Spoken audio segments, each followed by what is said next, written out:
Assalamualaikum warahmatullahi wabarakatuh. Perkenalkan terlebih dahulu, nama saya Vivi Fitria Zulfa dengan NIM A28226947. Saya di sini akan menyampaikan materi mengenai rute pemberian obat atau yang disingkat dengan ATME.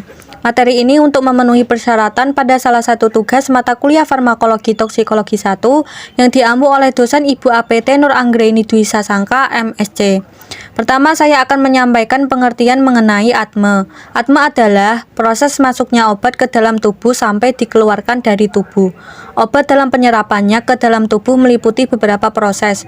Proses ini biasanya disingkat dengan ATME, yaitu A. Absorpsi, D. Distribusi, E. Metabolisme, E. Ekskresi. Jadi setiap obat yang masuk ke dalam tubuh akan melalui beberapa tahap, mulai dari absorpsi, distribusi, metabolisme, dan yang terakhir yaitu ekskresi. Saya akan membahasnya satu persatu. Yang pertama ada tahap absorpsi. Absorpsi merupakan proses masuknya obat ke dalam aliran darah.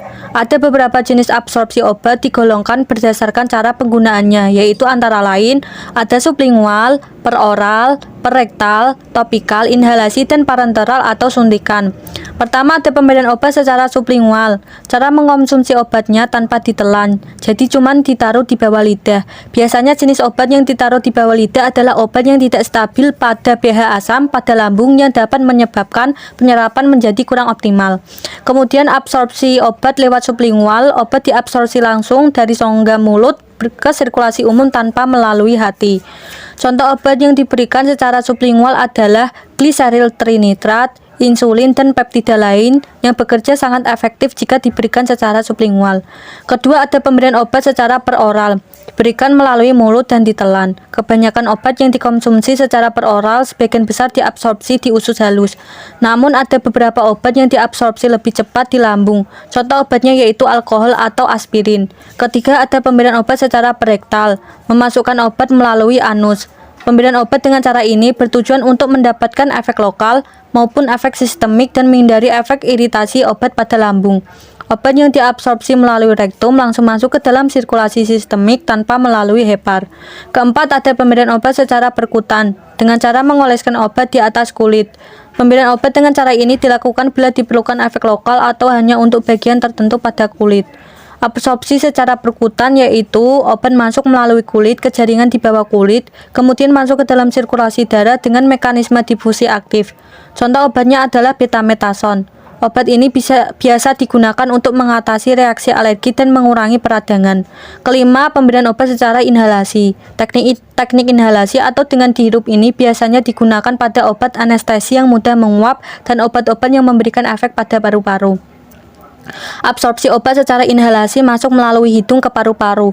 Tujuan pemberian obat lewat inhalasi hanya ingin bekerja lokal pada paru-paru, tetapi dengan cepat diabsorpsi masuk ke sirkulasi sistemik sehingga efek samping sering ditemukan.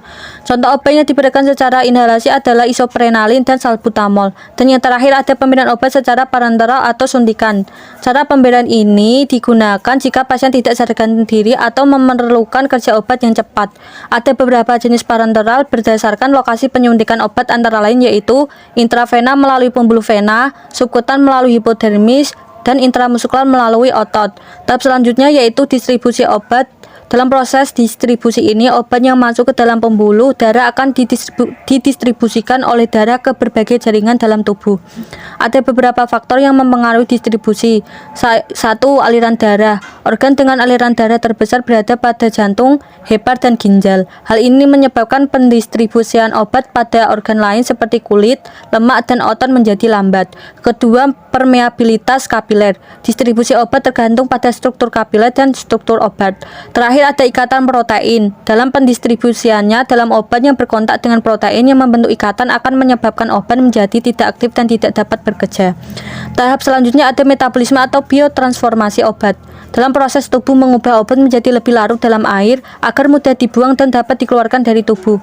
Tujuan dari metabolisme ini yaitu mengubah obat yang awalnya larut dalam lemak menjadi larut dalam air. Metabolisme umumnya terjadi di hati, namun ada beberapa tempat metabolisme lain yaitu dinding usus, ginjal, paru-paru, darah, otak, dan kulit. Ada beberapa faktor yang mempengaruhi metabolisme, yaitu satu, kondisi khusus. Misalnya terdapat suatu penyakit, contohnya penyakit hepar seperti sirosis. Kedua, gen. Perbedaan gen setiap orang menyebabkan beberapa orang mempunyai metabolisme yang cepat dan ada juga memiliki metabolisme yang lambat. Ketiga, lingkungan. Contohnya hidup di lingkungan perokok menyebabkan kita menjadi perokok pasif. Bisa juga karena stres, bahkan cedera yang pernah kita alami. Terakhir, usia. Perbedaan usia antara bayi dengan orang dewasa maka dapat menyebabkan metabolisnya akan berbeda. Tahap terakhir yaitu ekskresi. Ekskresi merupakan proses pembuangan obat dari tubuh. Obat dikeluarkan melalui 3 jalur utama, yaitu paru-paru, ginjal, dan empedu. Ekskresi obat melalui paru-paru hanya terjadi pada obat yang berupa gas atau cairan yang mudah menguap. Melalui ginjal, obat diekskresi melalui 3 proses, yaitu filtrasi atau pada glomerulus, sekresi aktif di tubulus, dan reabsorpsi pasif di sepanjang tubulus. Organ yang berperan penting setelah ginjal yaitu melalui empedu ke dalam usus dan keluar bersama feses. Sekian materi yang bisa saya sampaikan. Maaf bila ada salah kata atau ucapan dalam menyampaikan materi ini. Terima kasih. Wassalamualaikum warahmatullahi wabarakatuh.